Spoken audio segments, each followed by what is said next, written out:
He just killed that boy. He just killed him. Drop the sword! Drop the sword! Tourniquet! Yeah, tourniquet for the governor, quick! Police officer stabbed! Police officer stabbed! My name's Inspector Campbell, and I'm one of the officers who responded to the Hainault sword attack. When I first got the call, I had a look at the log and saw that there were multiple people calling about the same incident, which told me that it was attracting a lot of public attention. So the first thing I told the sergeant to do was send people, and then I got my own equipment on to respond as well. When I first left the police station, I was heading to a normal stabbing. When we were around halfway there, PC King updated saying police officer stabbed, police officer stabbed. Now that's not normal. And so at that point, the risk assessment and my recognition of what was going on was through the roof. Right! Yaz has been stabbed!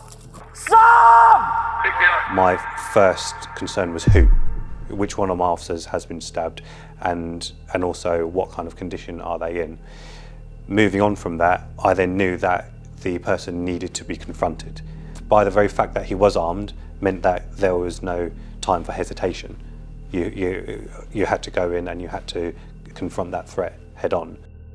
During our interaction, there was at one point where we kind of separated from one another and just looked at each other in the eyes. I could see that there was nothing in his mind beyond I think he was trying to cut my head off, and that was his sole intention. So that's a fairly intense morning.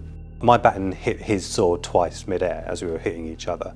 I think at one point his sword hit my baton and it went down my baton and sliced my hand open on the way out. At the time it felt a bit like a punch to the hand. However, I looked down and saw that my hand was open.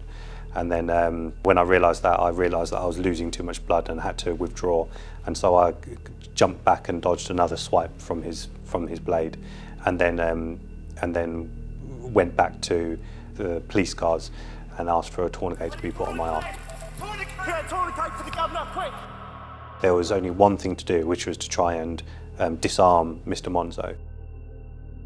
I deliberately didn't get too involved in any other matter at that point, because the first priority was to try and stop further death and further injury.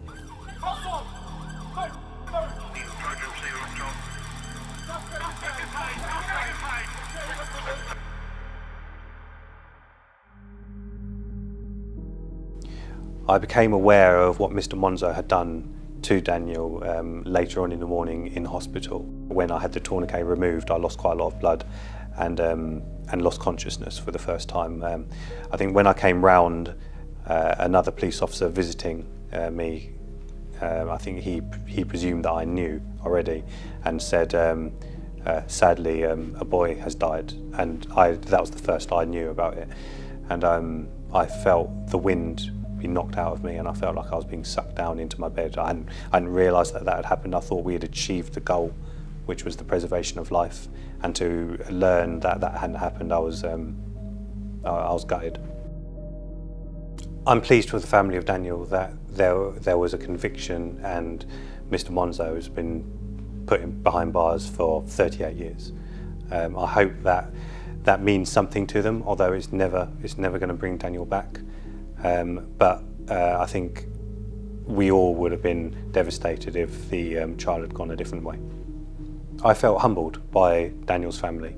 They've dealt with this horrible case with dignity, with stoicism, and with self-respect. It's something which I'll never forget. It's something which I'll take away, and it's something which I've learned from. I've said previously that it's something which many people can learn from.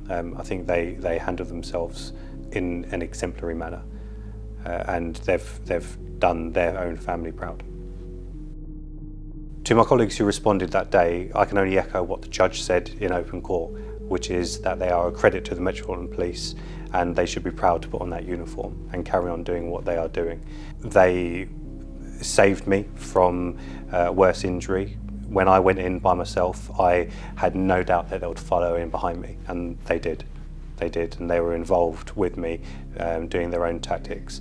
And even after seeing two of their colleagues stabbed, one of whom was the inspector in charge. They didn't withdraw, they carried on going at it until they had done the job. My recovery is fine. I've got a scar on my hand. I can't quite put my thumb up completely. Still a bit stiff, but in the grand scheme of things, it's all right. It's all right compared to how it could have been.